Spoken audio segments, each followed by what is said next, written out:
We just made here the data. The following data set provide information on 100 students. The first variable here corresponds to the number of times they were absent for the particular quarter and their periodic test scores. The question is there a correlation between the frequency of absences and score in periodic tests of a student? That will be our objective.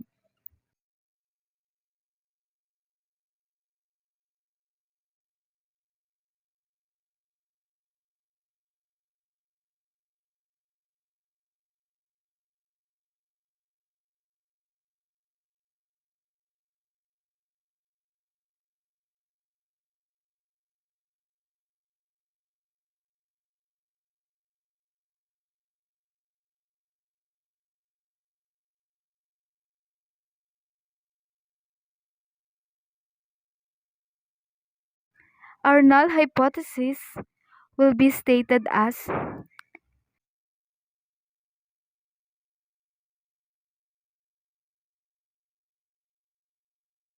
there is no correlation between the frequency of absences and the PT score of a student.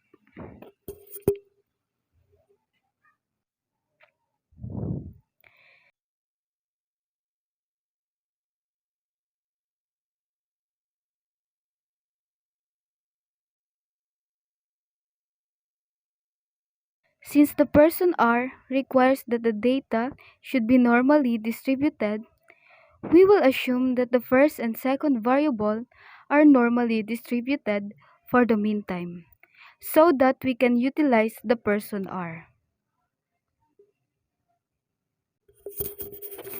Let us copy our 100 samples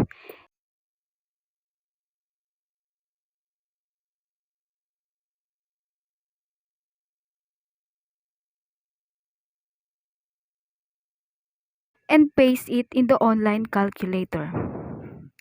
Variable x will be the frequency of absences of a student. For the variable y or dependent value, we will copy and paste the periodic test score as y value.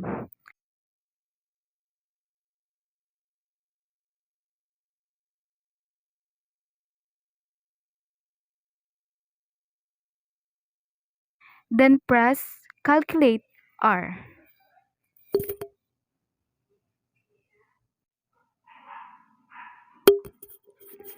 The value for Pearson R is negative 0.9478. To interpret the value of R, or to answer what is the magnitude of association of frequency of absences and the periodic test score of a student, we will look at this information for correlations. It says here that if the R value is less than positive or negative 0.25, it is extremely weak. If the R value is between positive or negative 0.25 and 0.34, it is weak. If the R value is between positive or negative 0.35 to 0.39, that is moderate. And if the R value is positive or negative 0.40 or above, they have a strong association.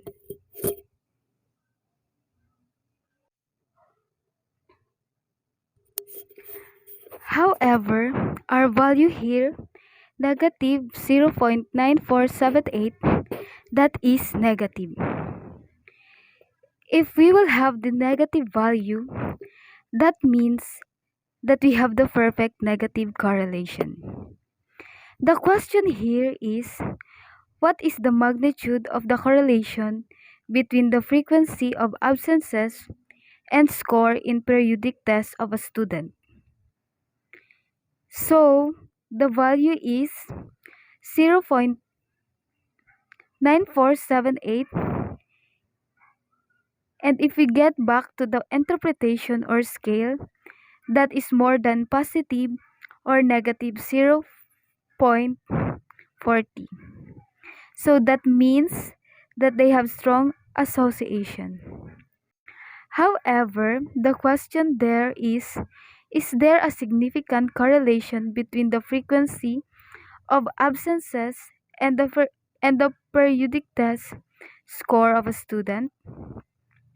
The answer is yes. The correlation between the two variables is strong.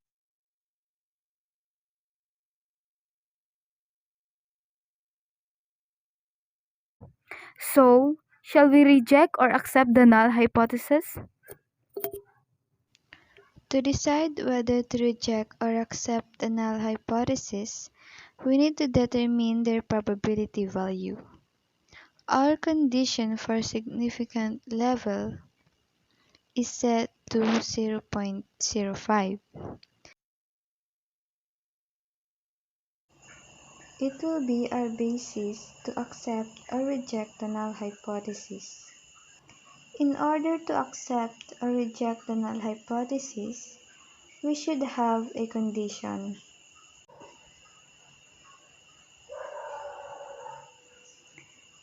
If p-value is greater than 0.05,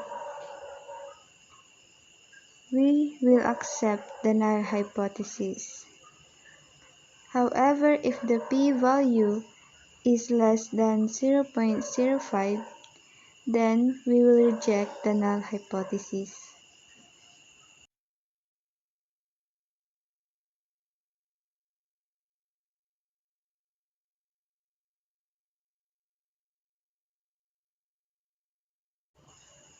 The requirement for the probability value, we have the R-score and the N, or the sample size, which is 100. Our R-score is negative 0.9478 and our N is 100.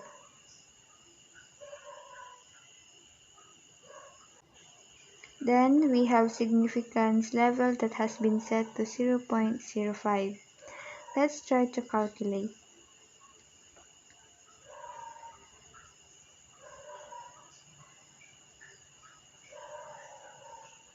The p-value is less than 0.00001.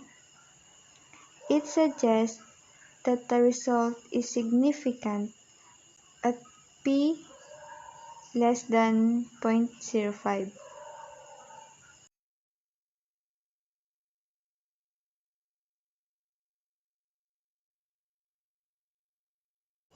So we will reject the null hypothesis.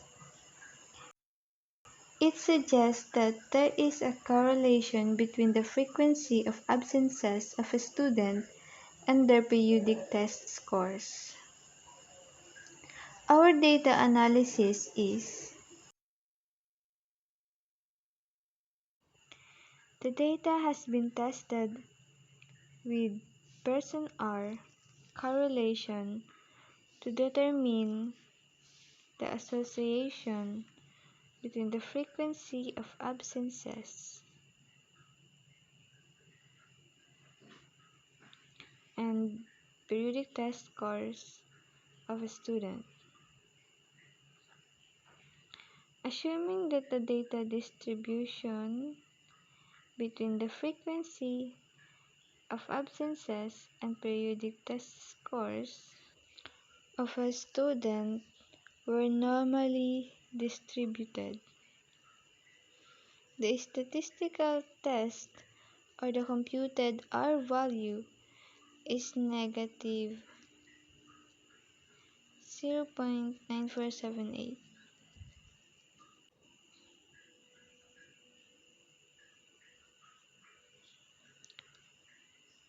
which suggests that the frequency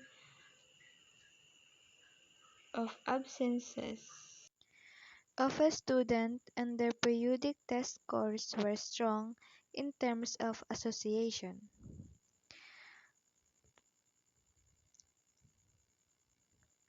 Further analysis shows that the computed p-value based on computed r-value and sample size is equal to 0.0001,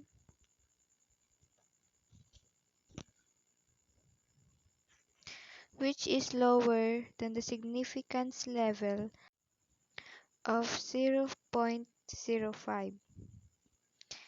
Therefore, the null hypothesis is rejected.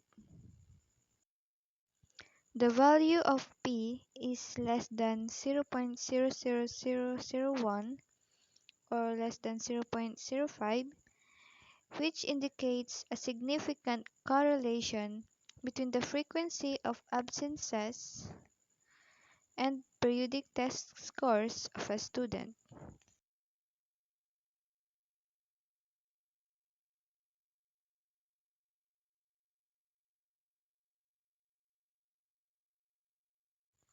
As we can see on our provided dataset, the more frequent the absences of a student is, the lower the scores they get. From our analyzed data, we can therefore conclude that a student tends to get lower periodic test scores if they are unable to attend classes regularly, as they show poor attitude of learning that eventually affects academic progress.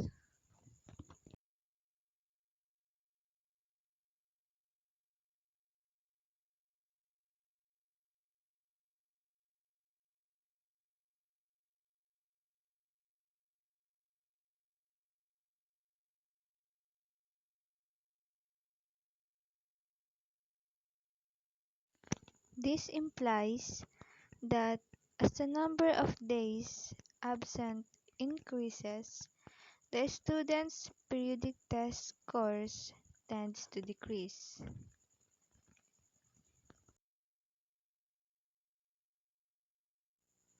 Chronic absenteeism may bring down academic performance and stop the improvement of professionalism.